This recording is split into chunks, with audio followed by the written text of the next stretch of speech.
Hi guys, and welcome back to Pass the Move.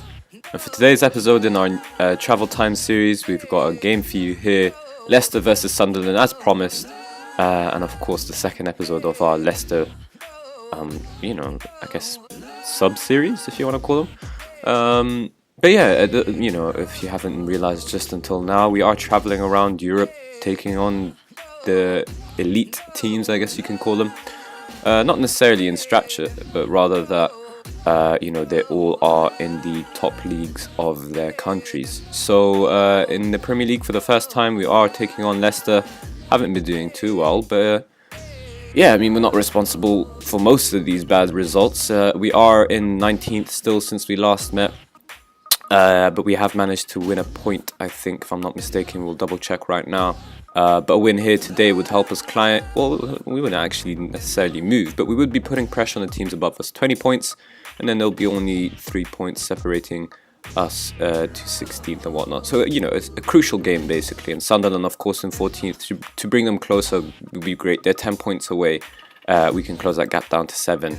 And these are the traditional sort of 6-pointers, really, if you want to call them. But yeah, since we met against Tottenham, that horrible result, we did manage to beat Birmingham, a convincing 4-1 win. It wasn't convincing until the last 10 minutes, however, with Vardy getting a hat-trick and Cancelo scoring in the 82nd as well.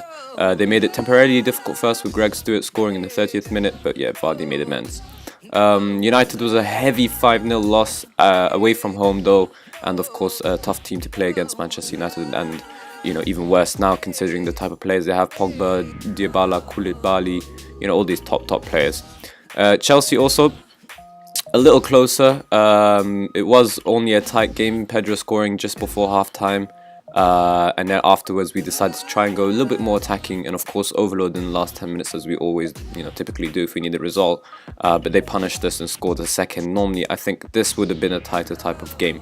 Against Southampton, though, was a more disappointing result, I guess you could say, because we did manage to score first and we got pegged back, and then we scored again, but we just got pegged back 2 minutes later through Salomon Rondon, who had an incredible game for Southampton, scoring a brace. Very tough to play a player in such that type of form.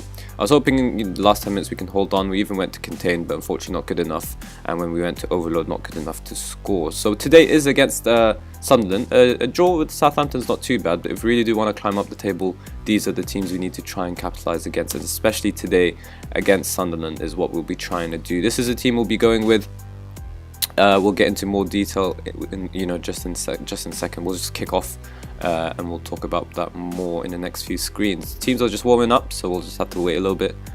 With my laptop, of course, they warm up a little bit longer than usual, but it shouldn't be too long. So the odds are apparently evens in this little bit here. But the odds expert thinks that he still fancies the Black Cats, so Sunderland. He fancies them to just about win it, and I guess based on league form, they should be kind of the favourites. I'm thinking the odds are a little bit, nudging our way a tiny bit, just because of the home advantage, basically. But we are going to have to mark their attacking midfielder, keep an eye on that 4-4-2 against the 4-2-3. One's always a tough battle. But yeah, this is the team we're going with. Cherry, our new signing, Vardy, Mahrez, Albrighton, Hendricks, Drinkwater, Fuchs, Morgan, Sorensen, Cancelo, and Zila. I'm not sure if I mentioned about Cherry before. I think I signed him after the last game. But yeah, he's made 3 appearances. 20 million is the total amount, but I think we've only spent like 10 million on him, or possibly even less. I think maybe 8 million. It's just installments, basically, so it adds up to 20 million. It's the normal thing that I always do for transfers. So let's say I'm going to bid for... Wait, that's one of my players. Okay, so let's say I'm going to bid for Sana or Ruby or whatever. I will go on to this, I'll pay, but then I know they want more money, so I'd go 48 months, and even if you do the same amount, 7.5 million, look at how much it amounts to in the end. 1.9 million here, 1.9 million next budget. So it's really, widespread, and it makes better for transfers without a doubt. And you manage to keep the other club happy as well as keeping your budget low. So here we'll say, oh my god, I bought 15. I paid Sanabria. I bought him for 15 million, but the truth is, it's just 8.5 at the time, and then it raises, and it's not too bad.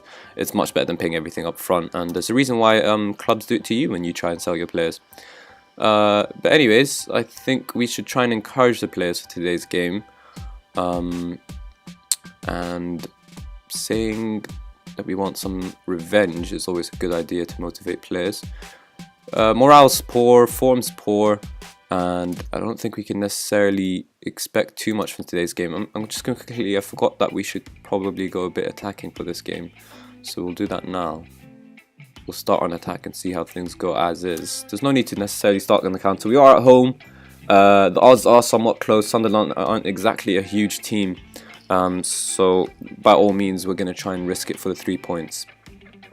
15 minutes here so far, nothing really to show, but there is a highlight now, and hopefully it's in our favour. But Cherry can't win that against Holding. He does so now, but it only goes to Khazri, and now it's Borini on the, leading their attack. Ince now. They managed to sign Ince for some reason, but I guess that's a decent cross, and now we're the ones on the counter. Cherry holds onto it there. I'm just going to call him Cherry, by the way. I have no clue if that's his actual name. Drinkwater safely to Zila. And then once more to the target man, but just wasting ball possession. And Borini is going to try and go all the way here. Zila does initially well with it, but Ince has got it, and Albrighton clears. Sunderland looking pretty dangerous, actually. They've had a number of shots, and a number of them high on target as well, and they've had a half chance. But it's Cherry and Vardy on the break here. Vardy, is he going to go all the way? He plays Albrighton through. Hendricks, yes, without a mistake. First shot on target, and we score. That's great play. That's all that matters, really. I don't care too much about how many shots we have and how many shots they have. All that matters is that statistic in the top left corner. But I think Sunderland are going to try and change that now. Campbell and Fuchs does well to block the shot, but they still have a corner that we have to deal with. Can we deal with it here? Zila does well to just come out and claim that domination. Can we try and do something? Nope, apparently not. Highlight ends it there, and Sunderland are looking pretty dangerous, and will do well to try and hold on to today's result. If it carries on as is, just 1-0 for the rest of the game, I would be tempted to go into the counter considering how things have gone. Of course, sometimes playing it a little safe can actually invite pressure on you, but I think we're just going to have to kind of take that risk because we can't. And the other risk is actually staying on the attack and then becoming more exposed. We're going to tell Drinkwater to just relax a little bit because he's on a yellow. Ever since I've been doing this calm down thing, it's really worked. I haven't gotten any player sent off. I hope I haven't cursed it right now. But really, it's just great. Once I've heard, or I think I heard that advice on Loki Doki, who heard it from someone else in the comment section. I think Reddit actually, not heard. And since then, it's just been incredible. It really does work so far. Normally I've had players get sent off for stupid reasons. I'm hoping it doesn't affect their performance, that they stop challenging for balls or anything like that. That's the second goal through Morgan, and you know what I've completely forgotten to do, and I'm sorry about that, but show you the replays. That would have been nice to see. Maybe we'll get to see Morgan's one here. Will we? Replay? Football Manager? Yes? No? Alright, there you go. Raises above everyone, or rises, maybe, I don't know what you want to call it. But yeah, Morgan just well placed, and they've got someone there, But now that's 2-0, I'm less tempted to do so. But of course, if Sunderland score, 2-0 is always a dangerous scoreline. There's a reason why it's a saying that it's a deadly scoreline, and your players just get complacent after that. Everyone here seems to be okay though, composed, calm. So we'll be looking to make substitutions based on performance, or you know what? I'll take off Vardy for Mahrez. Bring on Wampi. And Drinkwater seems to be struggling a bit in the game. We'll bring on Chalobah. I think 2 subs is just about necessary right now. To be honest, just one's fine the way we've been playing, but considering how Drinkwater's playing and he's on the yellow, I don't want to risk it. And yeah, Mahrez into Vardy's spot. He's had a bit of a quiet game, not a bad game, just quiet. But I'm thinking Mahrez, he can play as a poacher. He's got the acceleration, the finishing and all that sort of stuff. We'll take off Frederick for Huth now. He's had an incredible game and he's tired. Deserves to be, taken off and get probably standing ovation or whatever. But yeah, just, once my players go into the 60s, I get really uncomfortable. And especially because we're going to try and defend this lead now, it makes sense to try and reinforce our defence. Now, it is Sunderland on the attack. How are they going to make things uncomfortable for us? Thankfully, Ji Dong Won, or I completely missed that name actually. I'm going to have a look now. yeah, Ji Dong Won blazed that, and that's, you know, thank you, basically. 10 minutes to go now, though, so what we have to do is just hold on for 5 minutes. So, can we do that? Can we just easily cruise by without any difficulties? No FMing stuff. Come on, boys. What a performance. Honestly, what a performance. Even if they score now, I wouldn't be upset. We've just put in a hell of a performance. We took the risk of playing attack from the go, and even though we weren't favourites, and you know, just all the credit to the boys, and thank you Sunderland for missing your key chances, just as this one as well. And you know, it might have been a different story on a different day, but this is the story for today, and 2-0 is the result. Great performance, morale increased, and hopefully we can take this into our next game. Just tell them well done. Alright, so 20 points there. Sunderland's still stuck on 27. If we win our next game now, we can actually climb up the table. So all we're trying to do now is put pressure on the teams above us and creep out of the relegation zone as much as possible. Of course, we're well within, you know, going up to like 12th or something. It only really starts to become a point different. It's actually the league's quite close this year.